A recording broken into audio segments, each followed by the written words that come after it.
All right, you're asking for it, so here it is. Listen to this. I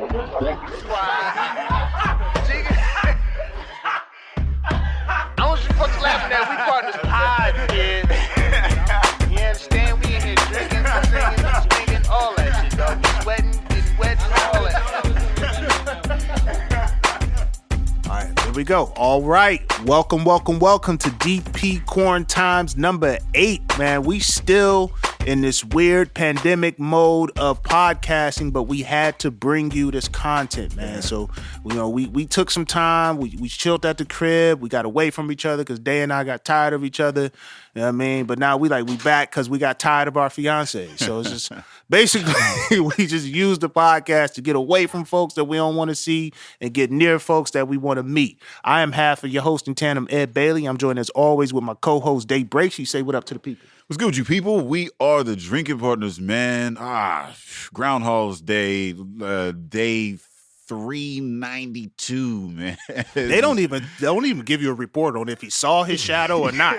They just like, look, man. This motherfucker was just walking next to the road. It's like, there you go. It's gonna be cold. It's just go. You remember the last 6 weeks? Go be 6 more weeks of that shit. You know what I mean? Just go ahead and get settled in. But fucking, I don't understand weather in the wintertime anyway. But fuck, it's cold. Just keep wearing the same fucking 3 layers, 5 layers, 10 like. Anyway, we are the drinking partners. You looking for us? You can find us on epicastnetwork.com/partnerspod. You can find us on iTunes, Stitcher, Libsyn, Google Play. We Googleable. And drink. Second podcast. It's the first 2 of 2 in Doesn't a while. Doesn't it feel good? Yeah, because we came in last time, but we didn't have that second. So, oh, shit. And we on that. I should have been in love by now if it wasn't for Tanya. Yo. On that 9-2. Shout out. Out to Shoe Brew. Shout out to Shoe Brew. Shout out to Tanya Harding, man. She will take the legs out from under you, man. Legs out from under. And I was just trying to get my legs back under me. Yeah. You know what I mean? After some time off. But we are the drinking partners. And if you're looking for us, you can find us on epicastnetwork.com/partnerspod. You can find us on iTunes, Stitcher, Libsyn, Google Play, Googleable. and Spotify under Drinking Partners. You can find us on IG, Facebook, Get Twitter. Get it. At Partnerspod, man. Listen, 200 and some, 300 some, I don't know, man. We've been in here for a while. It's been a lot of episodes, and we've been asking y'all, and we will continue to ask you, man. Please hop on iTunes, hop on Facebook, rate and review. That's how we know what we're doing well. That's how we let others know that we're doing well, and that's how we continue to do well. So please hop on iTunes or Facebook, rate and review. Listen, you love us, all right? I know you love us because I said it, and I manifest these things.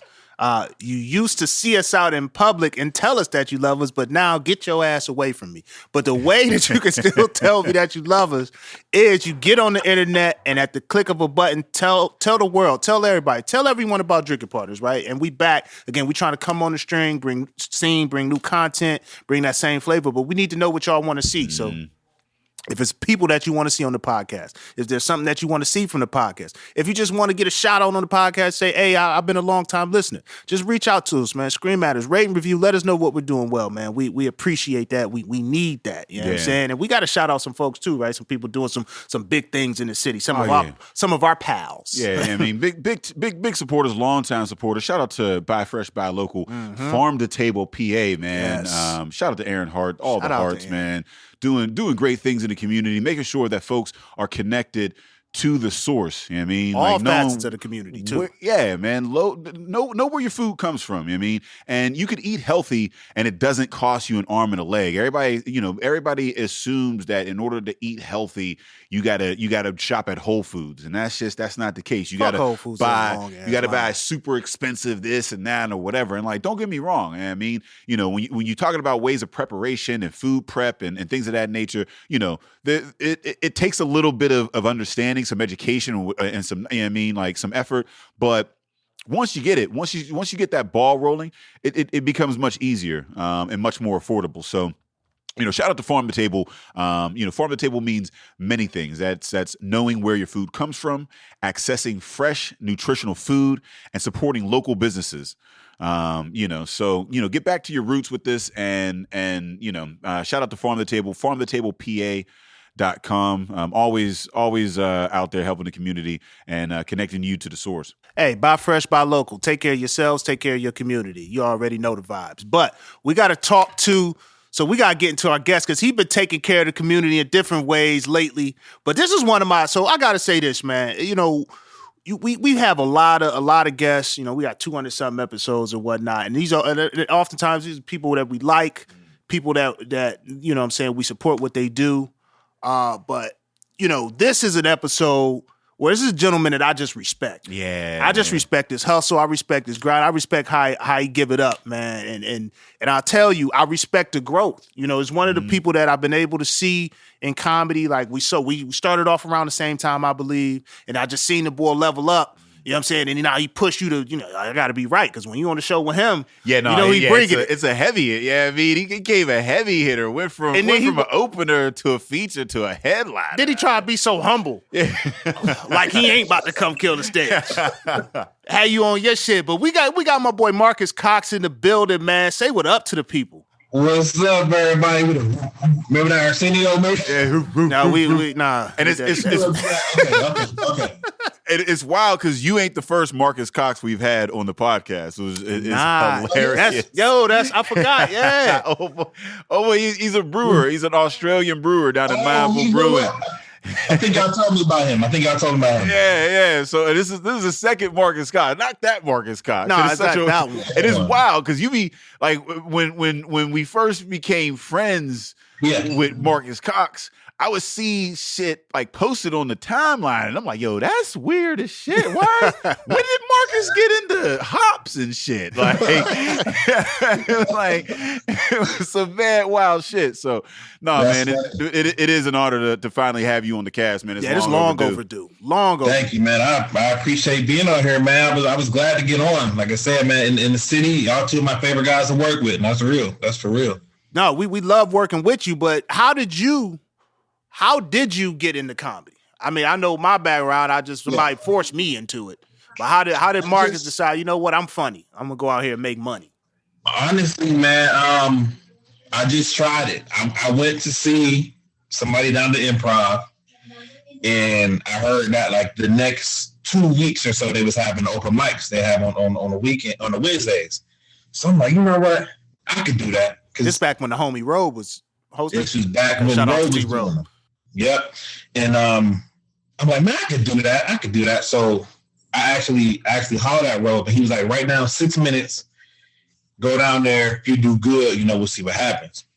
That sounds I just like went home, wrote some real. That literally sounds like him. Some real random stuff, you know what I mean? Went down there. I think I did like 6 minutes and 45 seconds, but they let me go. I was Dom working because Dom used to take pleasure in playing you off. I think he was working, but for some reason he let me go. I guess he knew it my first time. You got the blessing. That's when you knew. That's when you knew you was a star. When Dom gave you 45 extra. Seconds. Yeah, 45 seconds. So after that, just messed around with it for a little bit. Like I didn't really think I really wanted to do it. I didn't really do mics. I just did a couple little here and there. You know what I mean?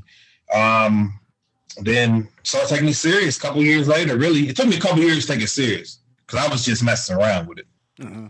So when you say serious, how did you get serious? I mean, and why? Like, you know what I mean, you know, because the comedy, we all know the comedy game, man, and it's so few wins, and I mean, like, and that's just, you know, open mics. I mean, people see us and they just see us at the finished product, right? I mean, hopefully they see us at a finished product on a good night, right? You know what I mean, because we all bomb, we all, you know, whatever. But I don't bomb. I ain't seen Ed bomb in time, but I mean, but like, you know, a lot of that is open mics, and it's a lot of shit ain't funny, and it probably ain't supposed to be funny because it's the first time you said it in front of somebody else, right? And it's a lot of that before you get to the finished product, and then even when you get to the finished product, there's maybe the crowd is different, man. Maybe, you know, like maybe you off that night, maybe, you know, maybe and then the money might not be right, maybe the opportunities, and then you got other comics that's bitching about. I mean, there's very that 45 seconds don't go over. I mean, with the other comics, Dom let you go, but other niggas was like, yo, get this motherfucker off the stage. Who the fuck this nigga is? I mean, like, you got, you know, there's so few wins in this. I mean, like, so, After all of those years and this idea, what made you want to take it seriously? And then when you say take it seriously, what does that mean? To be honest, man, I was scared. You know what I mean? I was scared. Like I was like, you know what? After a while, I said, I'm gonna just stop being scared. I'm getting better as like the years go on, making more connects. I actually saw like I actually have a future in it. You know what I mean? After I got over the fear, like I was just scared. I was scared to go to mics because I didn't realize that mics are a place where you post the ball. Yeah. You know what I mean? So I was scared to do mics. I didn't network with nobody. So it was a fear thing for a while. So after I just got over that fear and was like, you know what, I can do this and just build that confidence, really. So how much of the comedic experience or atmosphere was foreign to you, right? Because you come off as a very, I don't want to say an introvert, but you like me, man. You just to yourself. You know what I'm saying? Like you come in, you comfortable. Right. See, I like to call it comfortable in my own skin. Like I'm not the type that wants to be out and be in everybody's face. You know, I'm respectful of everyone. You want to talk to me, you want to bust it up, cool. I'm not going across the bar trying to see you. I ain't always hugging. You know what I'm saying? How much of that takes you back because you kind of have to do it in comedy. You got to create the relationships. And then when you go to these mics, like when you new on the scene, I don't want to say it's cliquish, but it's clicking. It's like these motherfuckers who've been there, and you coming to take their spot, whether you acknowledge it or not. I'm coming to take your spot. You know, there's only so many shows in this city. There's only so many feature or headline spots, and I'm coming for one or two each weekend. You know what I'm saying? So how much of that was a change for you and your personality? It was a big change because before that, a lot of people don't know. I used to model before then. That's what I was doing. Wait, you know? Whoa. Yeah. I used to model before then. Wait. Yeah, I gotta show y'all some of my old pictures, man. You used to model what though? What was the brand? What were you modeling, like a Nietzsche? Was it your man's down the street? Was you doing Ikewear? What was you modeling? He had the Gucci do-rags, the Gucci doos. Oh, he was a do-rag model. The Gucci doos. No, he was a do-rag model. Yo, I was on the S-curl box. Remember the S-curl box? I know a shorty who's we went to the pit together. She's on, I think it's on the olive oil or she's on one of the boxes. Oh, yeah. She's on it. Like she's Pittsburgh native. Shout out to Tanisha Hubbard, man. Shout out love. That's what's up. She's on the box. It's weird seeing her like I did a bunch of local, you know what I mean? Well, I had training in modeling and acting. This is way before I even thought about stand-up. So I used to do fashion shows and print work. I did a magazine. I did a billboard. This motherfucker used to commercials. You did wife beaters. And so with those, you don't really necessarily have to network that much because the agency finds it for you. Oh, okay. You send your pictures. They like you. Boom. Can you come Wednesday at 5? You do your job and you out. You don't really have to network. But you have to. But you have. I used to do a little modeling myself back in the day. You did tell me that. You got jokes off, so I'm gonna let you slide. Just some just some runway, some free clothes here and there and shit. Yeah, that's what I was doing. That's what I was doing. It wasn't making no money, but every once in a while I might get a little jacket or something and be like, all right, and tell some folks like tell a shorty to show up and be like, yo, I'm gonna walk down. You know what I mean? Like, but you had to have some like. I guess an outgoing person, and that's what's wild about models because in the back, models are typically like more shy. It's wild, like in the back, like now once they get on stage, they get that walk. It's a whole nother thing or whatever. You see them, they turn on, but behind stage, like I was, and that's probably why I didn't model too long because I kept talking to motherfuckers. They was like, listen, we don't do that here. They just tell us to put the clothes on, and then we do that shit out there on the runway. And I was like, I want to do it here and there. Yeah, I mean, so exactly. So you had some of that like that ability to be, I guess, on stage to some degree. Yeah, I mean, and being on stage was no problem. I like I said, I'm on stage whether it was runway or whether it's stand up. I don't have a problem being on stage, but it's. You know what I mean? It's like an alter ego, like Ed said. Like I'm laid back in general, settings. But on stage is a different story. Like I said, with modeling, most of them is quiet. You don't gotta say too much because most of them is stuck up anyway, so they don't say too much. Is that what they quiet? They stuck up like you're not worth my words. Yeah, they don't say nothing to you no way. So you didn't have to say much. And when you're on stage modeling, going on the runway, you're not saying nothing. I see that's wild how the perspective, because I thought they were just in awe of my greatness, and now I realize that they were like, you got a high, you have a high sense of self-worth. And I'm not even saying that to knock you, yo, because a lot of us don't. Nah, this is real shit. A lot of us don't be like, I even realized more recently, like, your sense of self-worth is not necessarily predicated on the things that you've accomplished. No, not it's kind of like you could be doing a bunch of shit and just not be viewing yourself as the man. And everybody telling you, yo, you the man, you doing X, Y, and Z. You like, that's what you know what I mean? So, but you don't have that problem. You don't have that problem. But so what from modeling do you think you transfers to comedy? What do you think you take from modeling and use in comedy? Because I don't think we've had a comedian on that said that they modeled before. Nah. Just just not having stage fright. Like me doing stand up made me used to being in front of large crowds. Do you use like the facial, like with the facial? Because with modeling, because I did shows for in college. Nah, bro, I did fashion shows. I did fashion shows in college. Did you wear garments? No. No. So here's what was crazy. So I'm in a fraternity, right? So I don't want to say a mascot, but like my fraternity, the ape is like representative of the fraternity, right? So the first time I got asked to do a fashion show, basically it was like, what we want you to do is act like an ape, get on stage and take your shirt off. Right. And also, we aped out, and then we got to the stage, and we just took our shirts off and stood there. But I had to look like this is I don't because white people gonna listen to this, but I have to say I had to look like an ape. Yeah, that's what I'm just like. So I had to like. This is a contextual request. Well, if you know about the Divine Nine and MPHC, you do understand what alphas, how we do whatever. But like, right. I would say though, using your face, being able to manipulate your face to make your point is something that could be useful in comedy, and that's something that with modeling, as you walk down the catwalk and exude confidence, and you got to hit the turn. Did you hit the turn? I hit the turn. I can do the turn. Tell me you ain't that turn didn't translate to your comedy. You know that turn to translate it. Yeah, I can do the pivot and all that. It's all good. Ooh, the pivot turn? Yeah.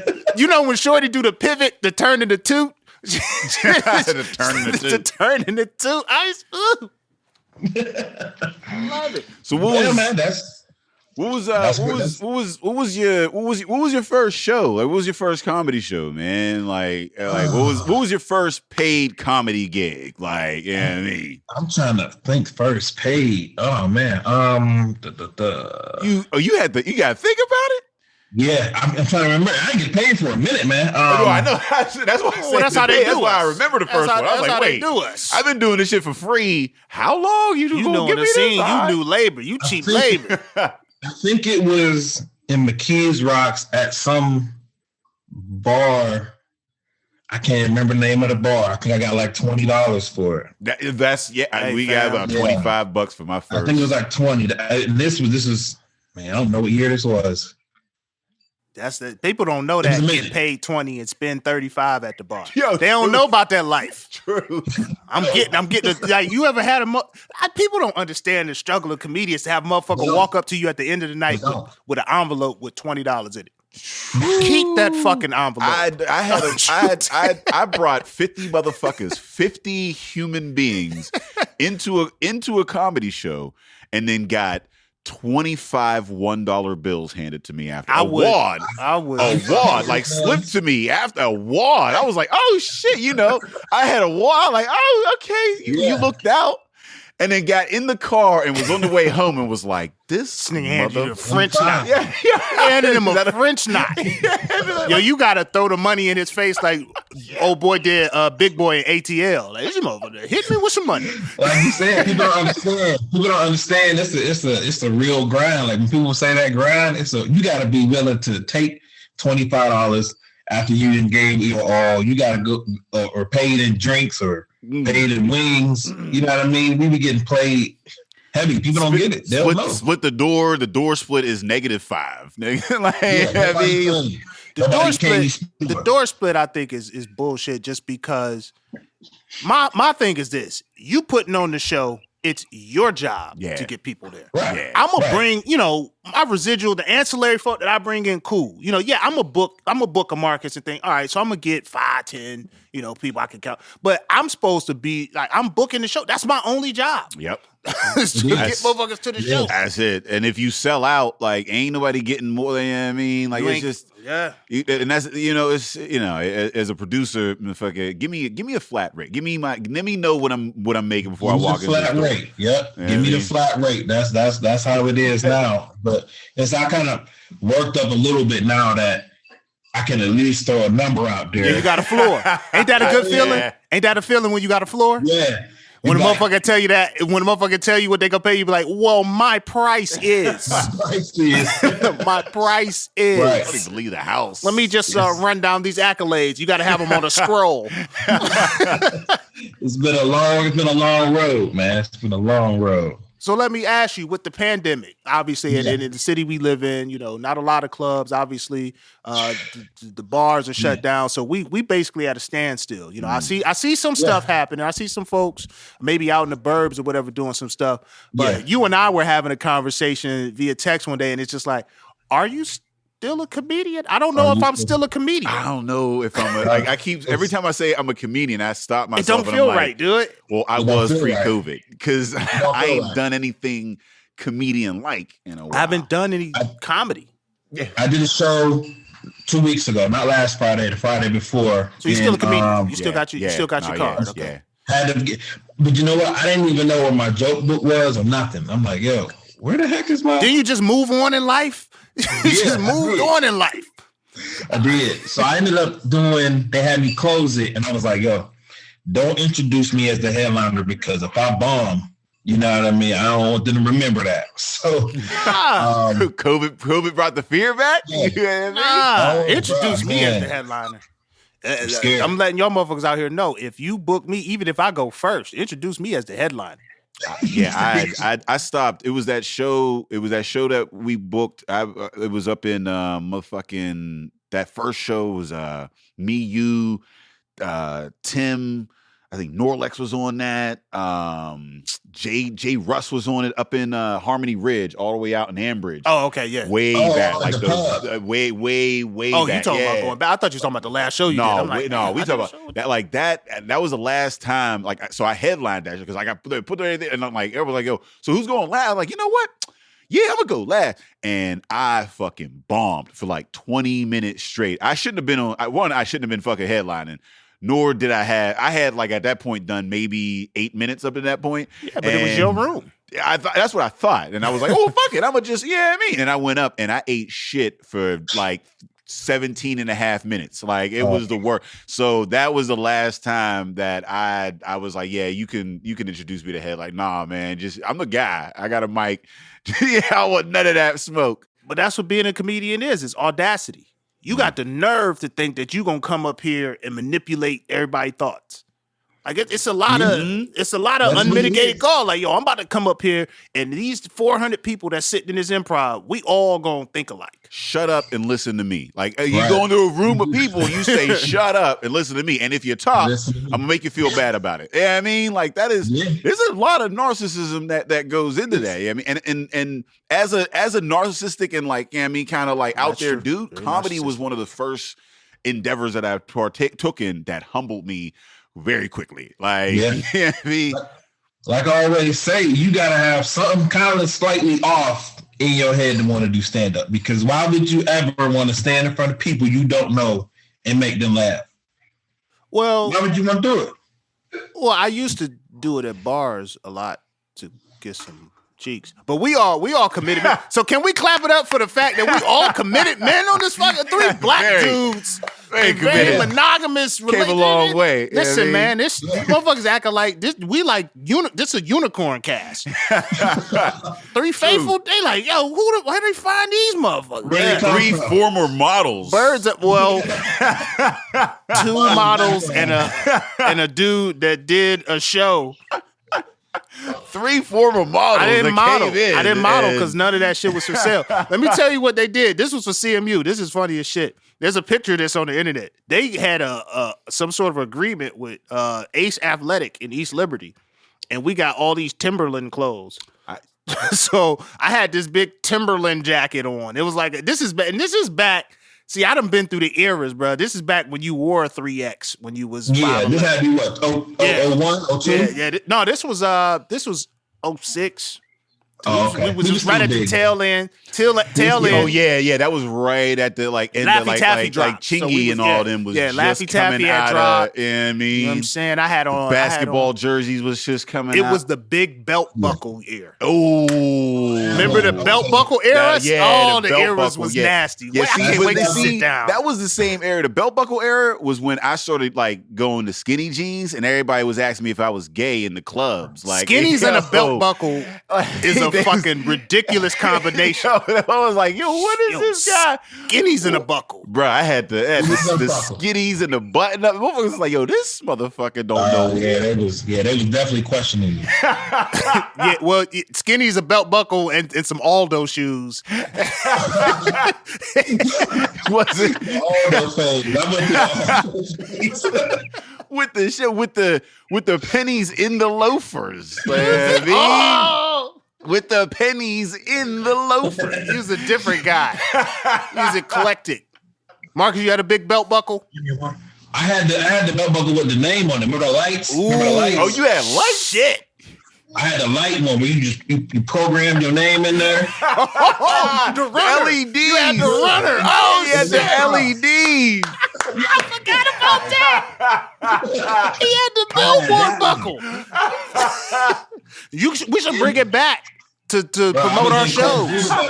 We should promote our shows with the belt buckles. Yo, from now on, if you get booked on a drinking partner show, we gift you a belt.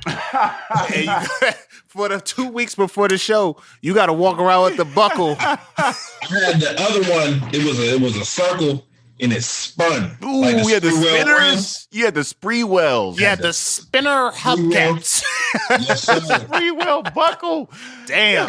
Are we dating ourselves? We're dating ourselves. Yeah, like, man. this is what's happening. I definitely had some of the Jordan fucking ring, like earrings. You know what I mean? Oh, the real big ones. The Jordans on the. Yeah, you know I mean, He just kept kicking you on your cheek. Yeah. I mean, he just kept poking me in the side of my jaw, like Yo, the shit we.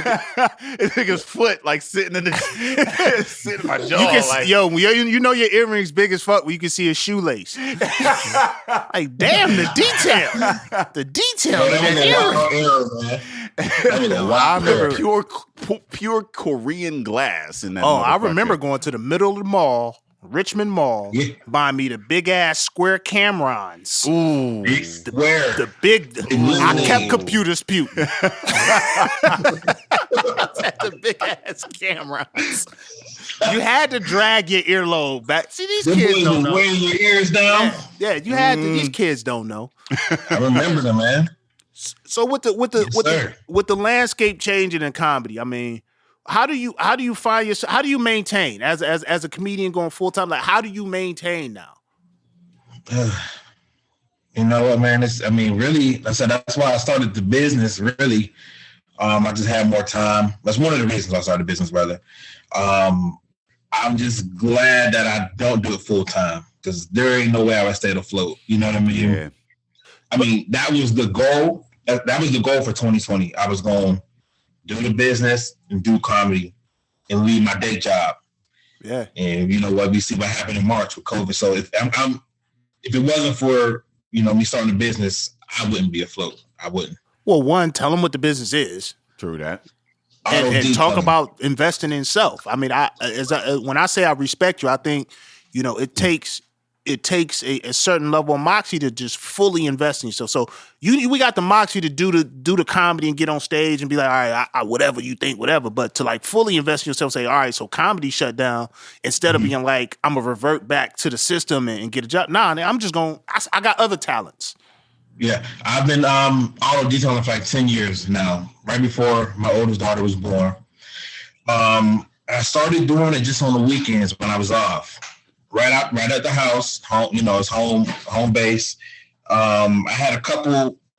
My wife bought me like a little pressure washer that had a vacuum attached, and I'm like, let me just do cars like on the weekend and buy some little couple cleaning things, and then we decided we was gonna go full time with it. I just started buying stuff little by little.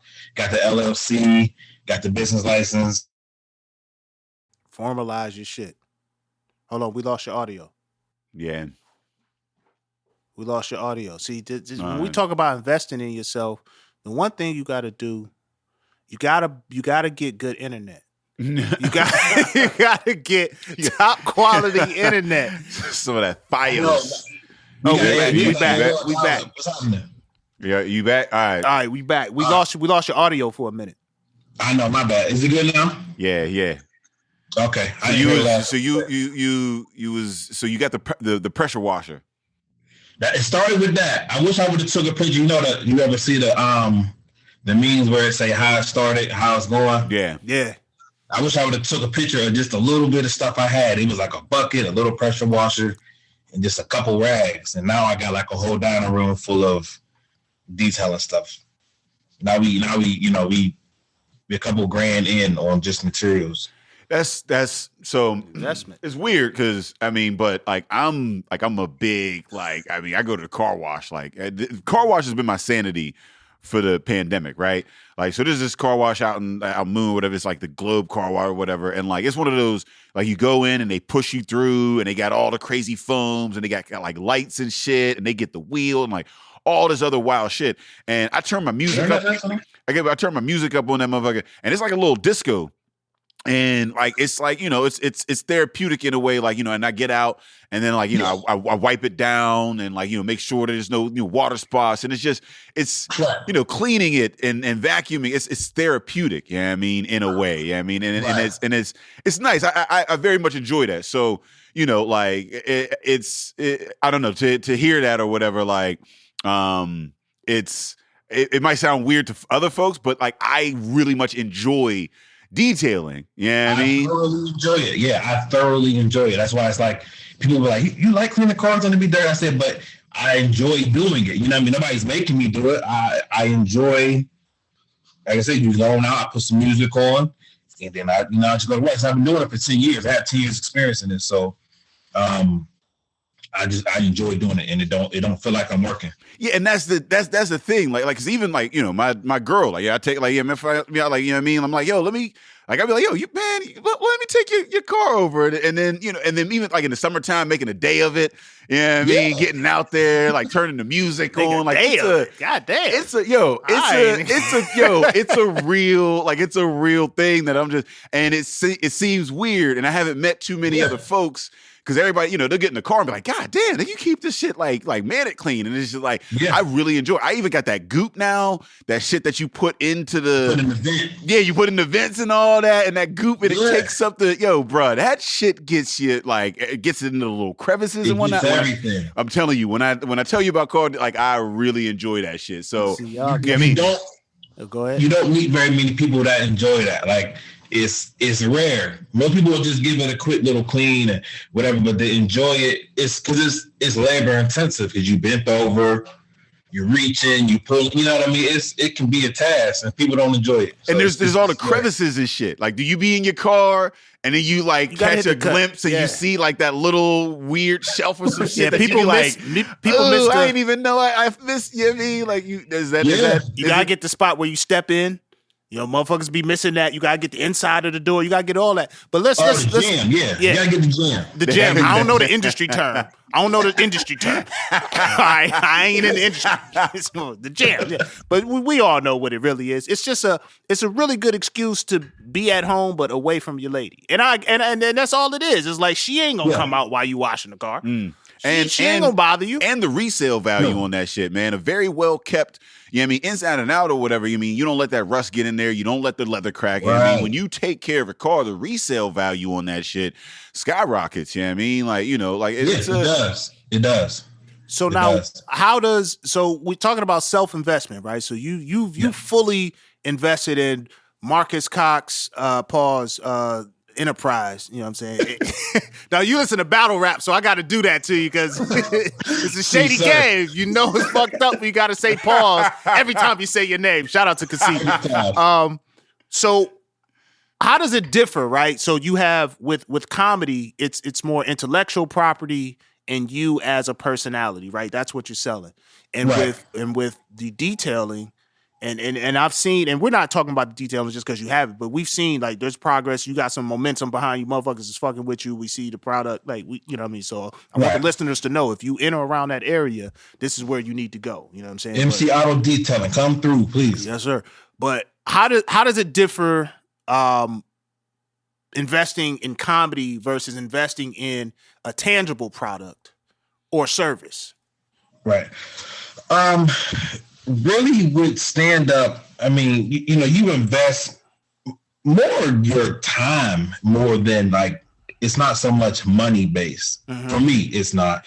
I mean, usually, you might have to drive, you're putting miles on your car, you might have to get a room for yourself, but sometimes those things are covered for you. You get the money, you get the hotel. But when it comes to the business, the detailing business, I feel like you got to sell myself a little bit more than with stand up because the word kind of spreads a little more with stand up. When we do in the car, I kind of have to prove it a little bit more because you're messing with someone's investment. Yeah, you in their personal space. You in their personal space, and you got to gain a bigger trust, I think. Yeah, and they're only spending money. So like with comedy, you can just sell yourself to the venue and like you'll make money. Like, and they may not even need you to make money. They just need you to fill the space where they're making money, and then you do well and they can bring you back. But with the detailing, they could they do it themselves or they could go to another spot. Themselves. So yeah, I mean but I think the ultimate thing is again the investment into the things you enjoy and the things that you're good at. And I think COVID has really like made that shit paramount for folks because we don't know because we were talking on the last podcast. All these systems that we've invested in and learned our whole lives are crumbling in front of us. Like money isn't real. The health system isn't real. We see in Pittsburgh with the bloviated prices on real estate, that shit, like everything is just a system to keep the concentrated wealth here. So fuck it. With the finite time we have here, enjoy that shit. Like do the things you enjoy. Plus, like it's easier to like, you know, give a little bit of a night to comedy. Man, you know, you drop your car off to somebody detailing that, man, you know, that's an investment. You mean drop it off, nigga? I'm right there. No, that's a lot of trust, man. Like, I mean, usually with the detail, you drop that off and it go like because I'm standing right there with a gun. Yeah, like, I mean that's a whole nother thing. You know what I mean, like it's like so for me. Like I didn't grow up with a car. My mom didn't have a car. Yeah, I mean, like, and I didn't get my first car until I was like 25. So, you know, like for me, that's huge. Like owning and operating a car or whatever. And to be honest, like, you know, outside just the military community, in the black community, like a lot of folks, you know what I mean, like, you know, that don't own homes and things of that nature or whatever. A car is one of the most expensive items that they own in their lives or whatever. So, you know what I mean? Like, you know, like to drop your baby off and, you know, and let somebody come in and, man, that's you know, like I said, I'll listen to your jokes, B. But you ain't gonna fuck up this leather. You ain't gonna streak this leather, nigga. Right. With the stand up, there's not much of a risk. Like, I could maybe get booed or I could bomb. But if you drop your car off, you could pick up. I might have scratched your mirror or your, you know what I mean. I might have ruined your seat because I used too much chemical. Yeah, it's a lot of risk involved. So you really, really got to gain that trust. So let me get on the Doing soapbox real quick for our people. All right. So Dave was saying about the cars and shit like that. Look, I know black people, we love cars. We love representatives of wealth that we don't have. Yeah. What we got to do is learn these financial systems. The car is the worst thing you can buy before you buy a house. All right? Very much Your so. two most costly expenses are your home and your automobile, right? But the thing about getting an automobile is it restricts the level of home you can buy. Buy your house first. You'll never get denied for a car. Somebody go finance you buying a car, because if you don't pay, they gonna take that motherfucker, and they gonna take all the money you paid up front towards that car, and then they gonna resell it for more than it's worth anyway. So for anybody listening, get your house first. You can use your house to get a car. Don't matter. I just had to get on my soap. I'm about to start. I'm really into like personal finance. That's free game right there. No, it ain't. It's the shit that we got to know, right? So you got to invest in yourself, and so when you invest in yourself, right, the spreadsheet, the balance sheet, that becomes more and more. That becomes very paramount, because all the dollars are generated by you. You know what I'm saying? So that's the fear of investing in yourself, because you don't have a steady salary. There's no, I'm getting $1,500 a week. Nah, it ain't none of that. I might get $1,500 this week, and if I ain't working hard, it might be $1,500 next month, right? So we got to make sure we make these dollars stretch. Yeah, definitely. Don't put your get that A to beater until put the don't get a beater. You ain't gotta get a beater. You definitely you want to and that's the thing, like talking to the kids and whatnot, and they're like, oh yeah, I want. It's like, you don't get to drive what we drive. We put a lot of time and effort, and we care about this shit. You get to drive the shit that's just gonna get you there, and until you get to the point. You know what I mean? First of all, when you 16, you gotta have a beater. Yeah, you gotta. Yeah, that's half the experience. Is not knowing if your car gonna make it to the movie theater. Get the beater. You got 7 motherfuckers in your car, and they all dependent on you to get to the movie. Wear those J's a little bit more than once. I don't know. You know what I mean? Like, I don't know. Get you so, like, I don't. Financial literacy, man. It's a motherfucker. But like I said, I definitely will trust you more with my evening than I will with my car. So I could see how. And then even like you said, insurance and shit like that, and lawsuits, like it's hard to sue me on stage, man. You got a lot of layers of shit that you gotta go through, man. You gotta sue the venue. I didn't contract with you. Yeah, truth. Like, there's a lot of layers. You gotta sue the venue. You know what I'm saying? But exactly. It's like I said, it's definitely different, man. Like you said, the risk with doing cars is definitely greater. So what is so have you done any of the online shows or anything like that? Oh hell yeah. Nah, not do the Zoom. You don't do the Zoom. No. Nah, like I mean, turn them all down. I mean, like, have you adapted outside? I know. So for the listeners, we did a drive-through show outside. Yeah. I mean, we had folks drive in, and shout out to it was fire. Yeah, shout out to and they need to have us do it again. City Theater. Shout out to Claire. I'm calling y'all by name. Yeah, shout out to City Theater for doing the damn thing. You need to do that shit again. That shit was fire. That shit was fire. I mean, we didn't do it until like the weather turned the next day. Like, we did it. Motherfuckers was like nervous about it, and they realized, you know what? Ain't nobody else doing shit. Yeah, we did it, and then it was cold the next night. Like, but it was a dope event or whatever. But I know a lot of folks are doing like online type things or whatever. So so you just you shied away. Like, why? Yeah, I turned them all down. I've been asked at least 4 or 5 times to do a Zoom. I just, I need that energy. I need that crowd energy. And it's so important. Yeah, I can't sit here in my dining room and rip off jokes like I usually do. So I didn't even try. Maybe I would have did good, but I didn't even try to do it. You are. No. I think because you're well written, I think you can do well. I just don't know how you would feel. Like, for me, right? So I do a lot of interacting with the crowd. Not so much crowd work, but like within my jokes, I like to interact. So that's why I don't do them. I know, like, for me, those are more built for like a Seinfeld type of guy. Someone that'll spell it out. It's clear exactly what's being said. It's very clever. It's very relatable. It's going to come off. It's a solid. You got to be like, because when you need 15 if they book you for 15 on the Zoom, you need 15. You need, and then you gotta know the crowd. There's so many things that go into that. Like you said, like with the crowd, you get to somebody that doesn't really know you. You get to know them while you're doing it, and then you can win them over.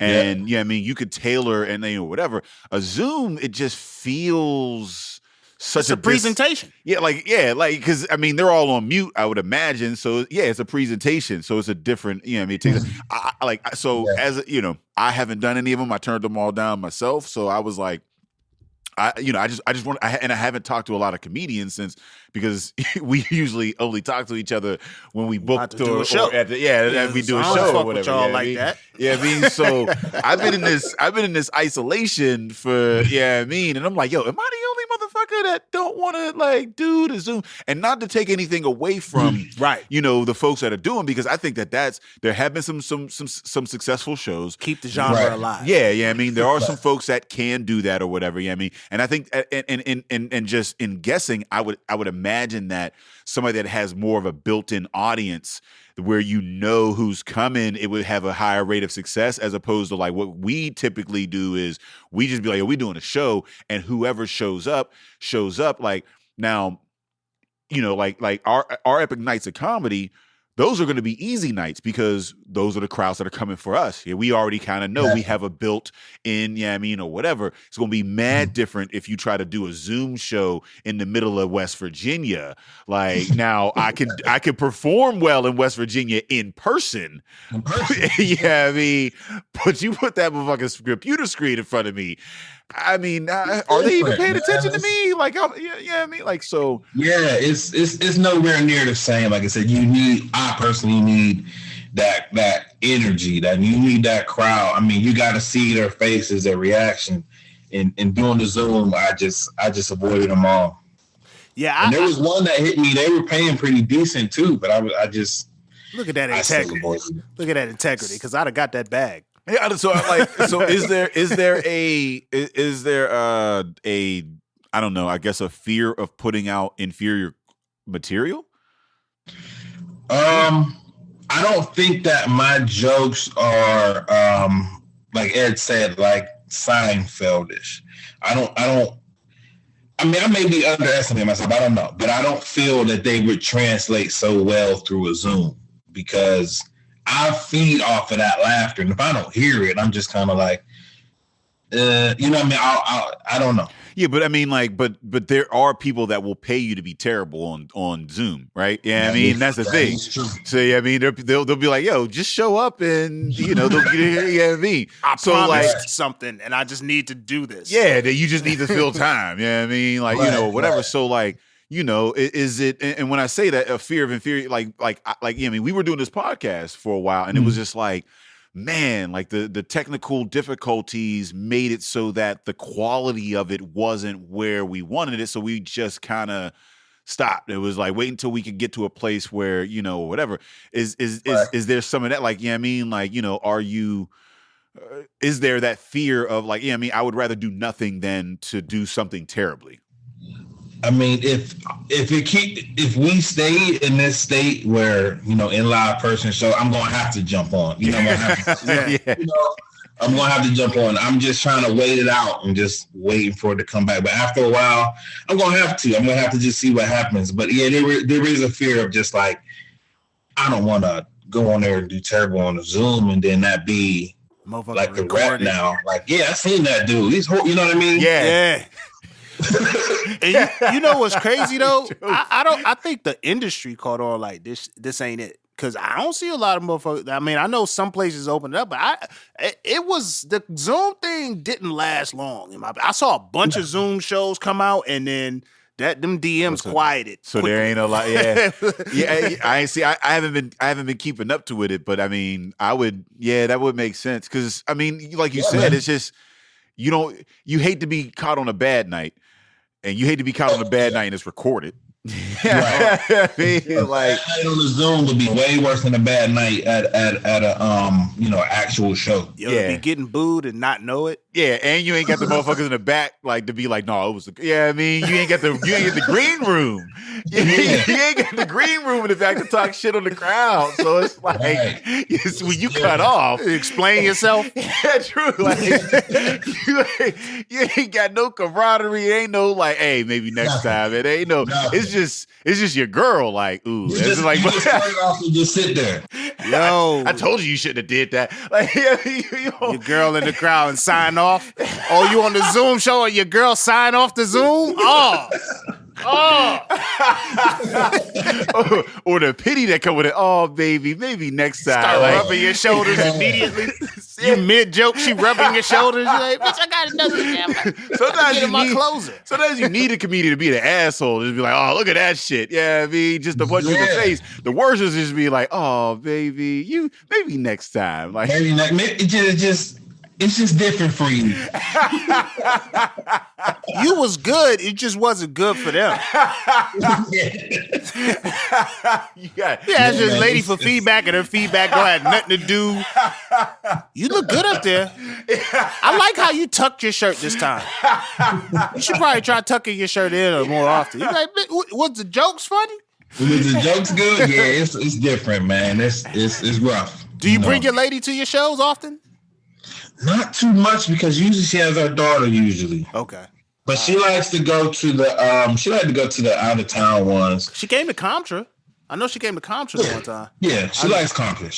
Usually if we can get a sitter, she'll be there. I like for her to space them out though. I like for her to see the growth. Yeah. Like you might have seen me in April and then you come in September and I got a whole nother. So I like the space. My some dudes, I mean, their girl will be at every one. I'm just like, I mean, she's seen this a million times. Yeah. And, you know, I like for her to space out. Like, I got this new one. I want you to see this one now.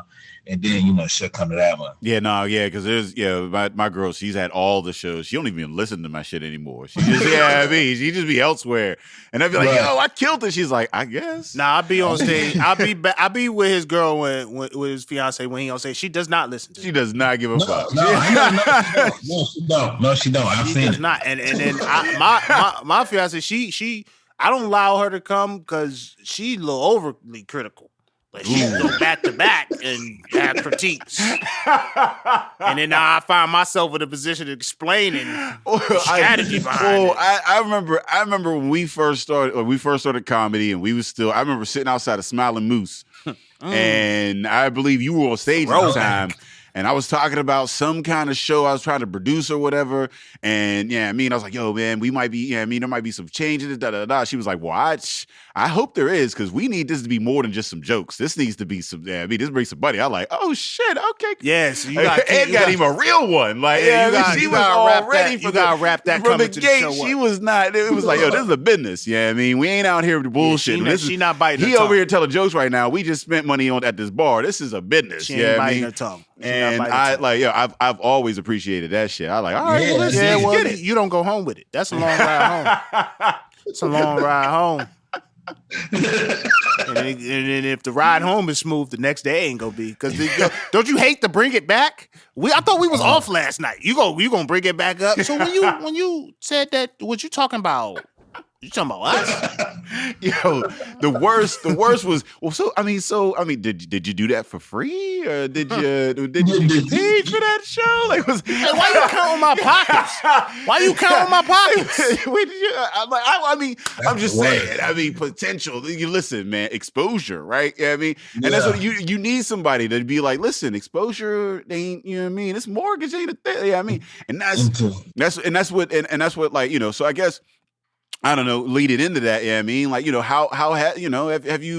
have you prospered as a result of your relationship and the insights therein? You know what I mean? Like, because like I said, I feel like I can say for both of us, we both have prospered very much so in our comedy career by having somebody, on the side that offers a bit more of that, insight that we don't have being in it. And as a small business, I feel like you need that in a sense. Oh yeah, absolutely. Like I said, she definitely is 100% supportive on anything that I do. You know what I mean? Like if I literally said tomorrow, I want to be an astronaut, she would be like, well, what we got to do to get you to be that? You know what I mean? Right.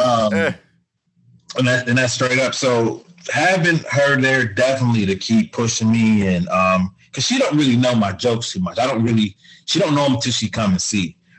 So for her to be in my corner definitely has pushed me. It definitely made me better. There's no she might not know the jokes, but she knows the drive, the hustle, the vision. Right. You see what I'm saying? And that's what you need more than not every idea that comes through, we agree on, but there's a shared, I guess, investment in that future. You know what I mean? Yeah, for sure. Because they go through it with us. Like I said, when we're not home, they feel it too. When we have a bad night, we go home to them so they feel that we had that bad night. And when we have a good night, they feel that too. So yeah, it's I don't know if I gotta pause that. I feel like I gotta pause that. I feel like he's using our podcast for foreplay. Cause she in the other room. She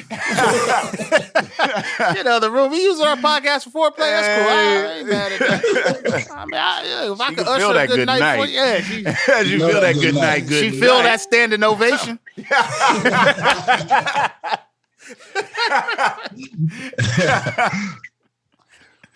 Oh man. So let me ask you this: being a girl dad, right? Yes, sir. How does that affect you as a comedian? Because there's so many things that we could talk about on stage that could be viewed as counterproductive to our relationship with our daughters, right? If we're talking about our past relationships with women, if we're talking about our views on women or masculinity or anything like that, it's like you got a little girl type shit. Like, how does that affect you on stage? Because you have, in your household, what is it, 2, 3? I have two. I mean, really, they are most of my material, honestly. I mean, they're at least like 80% of my material. I don't really think about it like I can't say this because I have daughters or whatever. I don't really, I don't look at it as like if I say this on stage, that's gonna be my karma or something like that. So, if anything, they gave me material. Having daughters, I feel if I didn't have them, I really don't know what majority of my material would be. If I ain't a kid, I know I'd be talking about that 2-year run that I had, because every man's had that. Every man's had a 2-year run. 2-year run. Yeah, you had. Yeah. Oh, yeah. Think about your best 24 months. All right, you was out. I'm talking about the 24 months. You was doing damage. You was like, you know what? I'm out. I'm the man. Right. It really, your life is, I guess, dependent on when those 24 months lie. Were you rich or were you poor when that happened? Right now, it happened when I was poor. So I was very poor. I was extremely poor. Yeah, I was poor. It taught me so many things. Everything I thought I knew about life was shattered in that 24 months of poverty and other things. Yeah. Here's how you freak that. Look at what you look at what you accomplished while you was poor. Yeah. That's exactly. Wait till I get some I was money. like, oh shit. Yeah, I don't know why they was fucking me. Yeah. And then you get money and then you got a family. You're just like, well, I mean, it's almost like I swear, it's like my niece, she was like, she was like, don't you wish you had that car when you were younger? And I'm like, listen, young buck, I'm still young. Like, don't try to be tired of me. Don't do I'm that. Old man, Are we there? Old man in a nice car. Oh, we had to listen, young buck. Like, when you see the old man in a nice car type thing, and it's like, ooh, what could you have done with that in your youth? Yeah, I'd have been late on rent. Yeah, true. That's exactly what I said. I was like, well, actually, I don't think I would have been in a financial position to really appreciate that. Yeah, I ain't give her the listen. Yeah, but it's that. I think it's that same thing, man. Had I had money in that 24-hour period, I don't know if I'd have lived. I would have just in a whole nother headspace. I might have died. Man, who knows? Who knows where I would be right now if I had money in that time? Dead. You still be modeling. You still be modeling. I had a weird ass thought the other day where I was like, yo, I might really be washed. I was like, so I'm 34 and I'm walking and I was standing in line or whatever. I was at Giant Eagle and I was like, damn, I'm watching this dude. And I'm like, so how many years is it before I start flirting with every young female cashier? How far removed from that am I? Shit, that sounds terrible. That sounds terrible. you Be the old dude that's just happy to get some attention. Just to flirt with every female cashier you get. That's rough. That's like, I'm like, what if I'm only 24 months removed from that? I don't think that you do. I don't think that happens to everything. I think that happens to the folks that are unfulfilled at it. I mean, and you can see it. You can see humans, whether that men, women, whatever. You can see humans that didn't get it out of their system in their 20s. Whether that's sex or job or exploration, there's folks that like just, took it by the book their whole lives, right? And they make 6-7 figures and just are like, they seem like they're on top of the world, but they're missing something.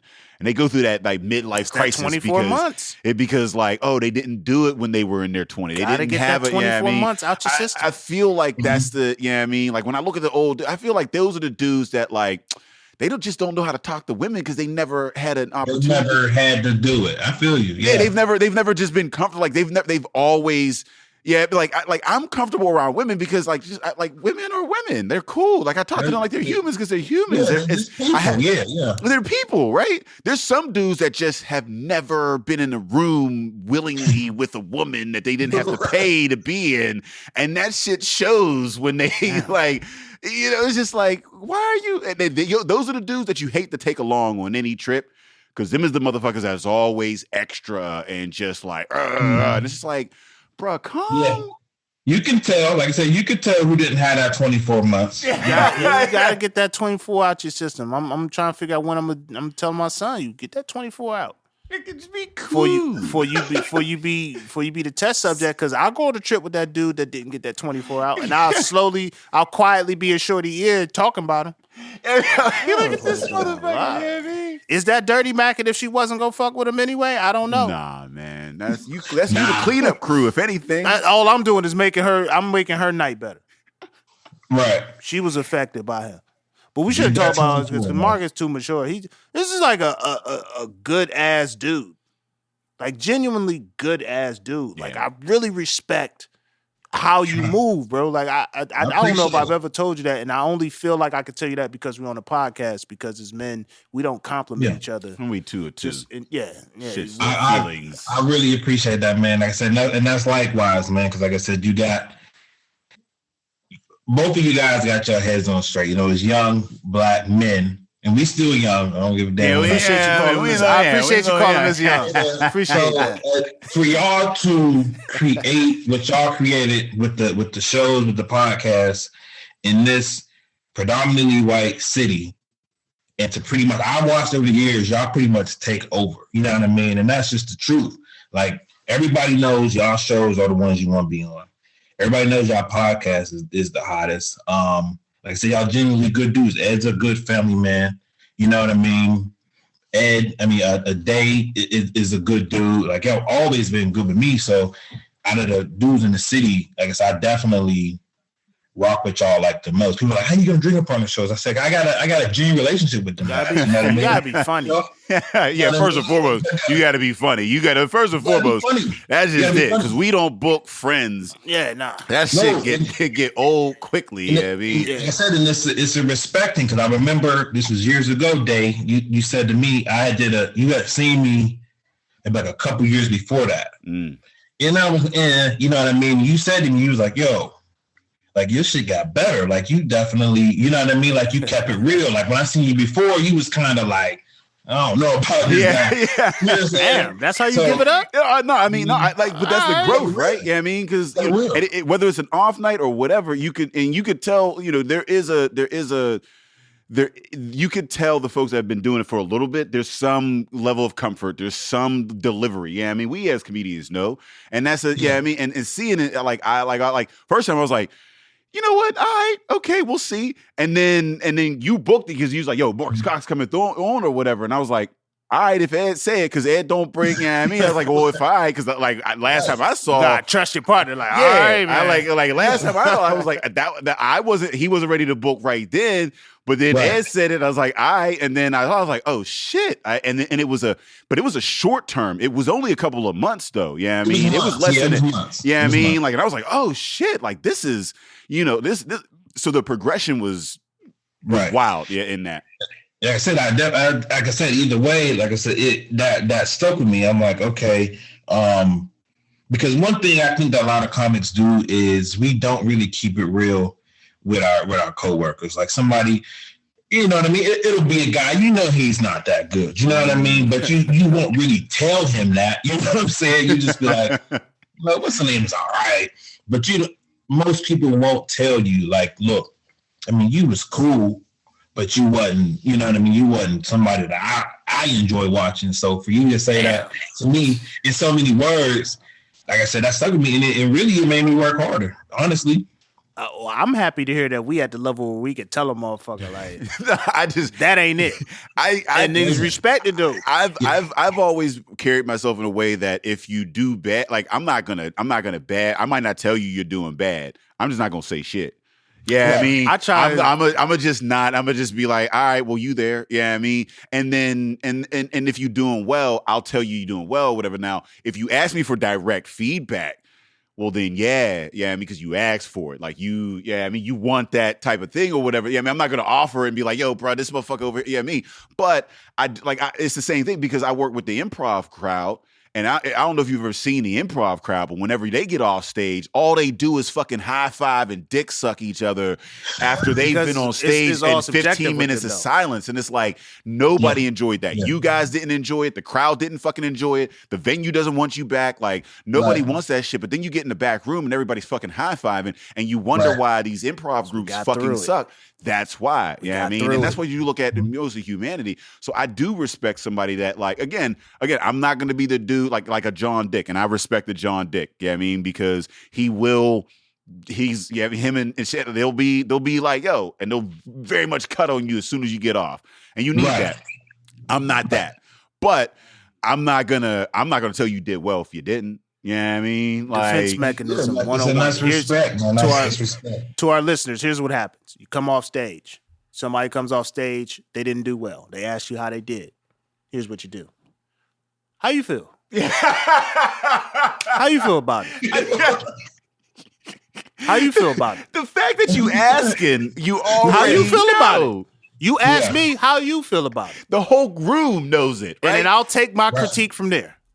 Somebody, because what happened? No, this is true though. Because a motherfucker come ask you that, and you say, "Well, how you feel about it?" They'll start telling. I think it was all right, but I could have. Then I'm like, yeah. So if you want to get into that punch, you could try to boom, boom, boom. You could do. Boom. So now it's not me critiquing your performance. It's here's some adjustments you can make. Because I'm not the end all be all of this shit. I don't know. Like I've been fortunate enough to do well, right? But I don't know what it takes to be a comedian. I don't have a Netflix special. I don't have, you know what I'm saying, a pilot deal with anything. I'm just a motherfucker who the people who have seen him have enjoyed him. So what I do is be me. I don't know how to tell you to be you. I don't know what you. That's the thing with comedy. Like, it's something anybody. So my philosophy in comedy is this: if I thought about it and I laughed, the thing is I got to find the people who gonna laugh at it. If that's the type of shit that make me laugh, then there's somebody else in this world that laugh at that shit, and I gotta find them. Yeah, I ain't the only one finding some shit funny. I can't be the only one. I can't be the only one. I didn't make this up. Yeah, it's just it's a lot of guys that they're just not honest with their peers. Like I said, you can tell somebody that that was okay without belittling them. You can let them know. You know what I mean? Especially if they ask you, like you said, if somebody said, how'd I do? Gotta flip it back on him. You gotta flip it back on him. Yeah, now, but imagine your lady doing that to you. How was it, babe? How you feel? You be sitting there like, ooh, damn. That's rough. That's rough right there. That'd be crazy. That would be crazy. But man, we've been waiting to get you on the cat. We had actually had you booked. You had me booked and then COVID hit. And then, damn, so you was a COVID casualty. It was like April 29th of last year, I remember. Yeah, he was a COVID casualty, but I wanted people to hear, not just, I mean, the important thing for me is this is, again, obviously I respect you, but like, you know, the growth in comedy, the dedication, the hitting the mics, because you're not, people don't know, you're not in the city of Pittsburgh, so you're driving, you're typically commuting to any show. You got to commute. I mean, you might have it depends. I mean, honestly, we're looking at 40 plus. Yeah. If I do a show in let's just say Bridgeville, that's almost an hour. Yeah, so you're downtown. So there's dedication downtown is like 40. There's the investment in yourself. There's the ability to pivot in a you know, in an atmosphere where you're not getting on stage. So you pivot, you got other talents, you have other interests, you monetize those. You know what I'm saying? Your family man, girl dad. You know, we don't have to get into the specifics, but you have some other situations with your family where, again, as a stand-up guy. And these are the type of people, so when we say support local, you know, these are the type of people that we want to support. We want to support folks who contribute to the society. You know what I'm saying? Not contribute to society in the sense that they're creating wealth type shit. Just you want to live around motherfuckers doing positive things. Positive people doing positive things, taking care of their family, taking care of their fucking business. And if you like those type of people and you want to laugh, Marcus is one of those motherfuckers you need to support. For sure. So Dave's gonna ask you a question. Now, when they ask you this question, don't answer. All right, don't answer this shit. So, what is the what is your favorite form of potato? Favorite form? Mm-hmm. Oh God, French fry. What kind? Like what from? Like what kind? What cut of fry? What kind of fry? You got steak fries. You got just the crinkle. Crinkle cut? The empty ass, I'm 6 years old, crinkle cut. 1,000,000,000 degrees inside, crinkle hot ass. Crinkle cut. Burn your whole fucking esophagus through ass crinkle. Yeah. What? Where you get those at? You be where you get crinkle cut fry? You be grow up, nigga. Where you be getting the crinkle? You be buying crinkle cut fries? You be in the Yeah, John Eagle. Wow, because they don't serve them in restaurants. There's a reason for that. Like there's no restaurant that serves crinkle cut. Yeah, it's a local bar that served them. I think. I'm trying to think. See, you gotta think about it. Them is the most hated fries on the planet. Soggy ass. The corners is rounded on the soggy ass crinkle You ain't never. You've only ordered one crinkle, and because you know the bar, that one bar that make it. You ain't. It is never on the menu. This nigga get the accordion fries. Them crinkles be hitting, man. Tell me. Be hitting what? He hitting the back of your throat. Be hitting the bottom of the trash can. Motherfuckers give you crinkle cut fries. They don't even give you hit the burger and slide the fries. It is rare. That was terrible. Ah, man. Or Ida don't even sell crinkle cut. I think they discontinued that from a lawsuit. Giant Eagle crinkle cut. They come in a red bag. I'm trying to think which ones. Get you a steak fry or something. Get you a steak fry. Cut. Y'all sleeping on the crinkles, man. Them is sleeping. The crinkles never woke up. Texture wise, them is all right, man. Crinkle cut. You ain't the first person to say crinkle cut on this podcast. It never settles well. I just never understand. We should just go in on everybody whenever they make their choice. We should just start going in. Why? Crinkle cut is just... But then you start getting bougie motherfuckers that have like a real specific. Oh potato. yeah, motherfuckers will bring it out. They're like, well, I like it cream. I like the Midwestern golden sauteed with a bit of sour cream and chive with a bit of parsley and cilantro. Sauteed with caviar. Yeah. All right, crinkle cut. You gotta level up. But once you get your Netflix special, you'll upgrade. I'll leave the crinkles behind. Fam, if you went to Kevin Hart's house and this motherfucker served you a crinkle cut fry, bruh, offended. That's like when Trump gave them motherfuckers up. Bro, you serve me crinkle cuts at your crib. It's what did I do?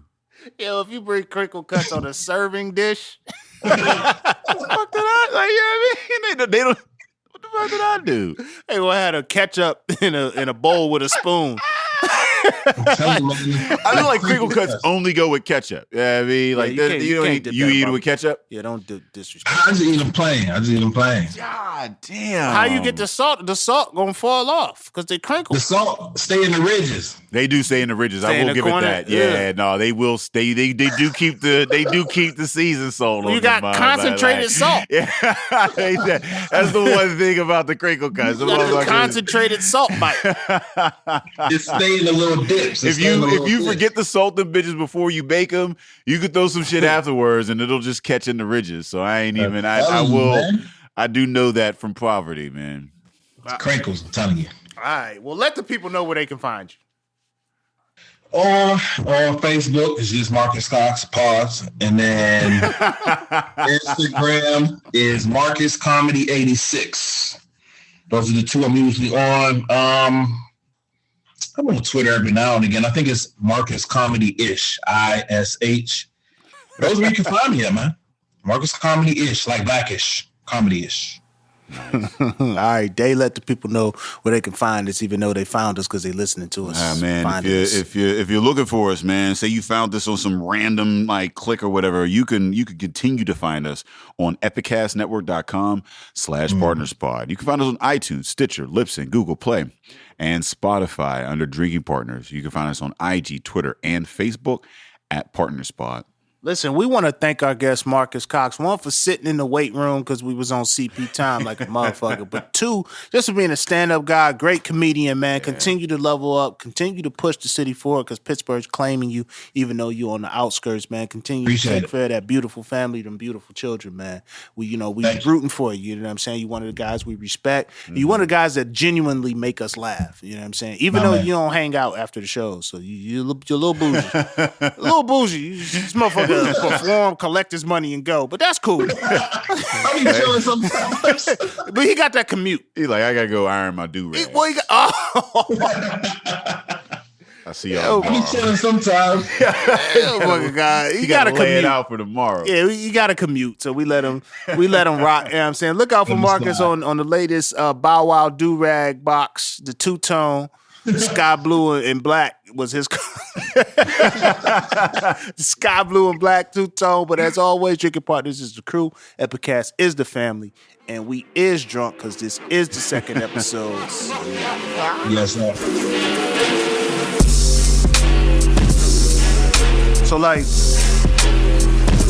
normally we do this on Sundays. And I still have to work. I'm surprised you had a great Well, that's why I was a little bit late. Yeah, I'm like, man. I iron all my shit tonight. I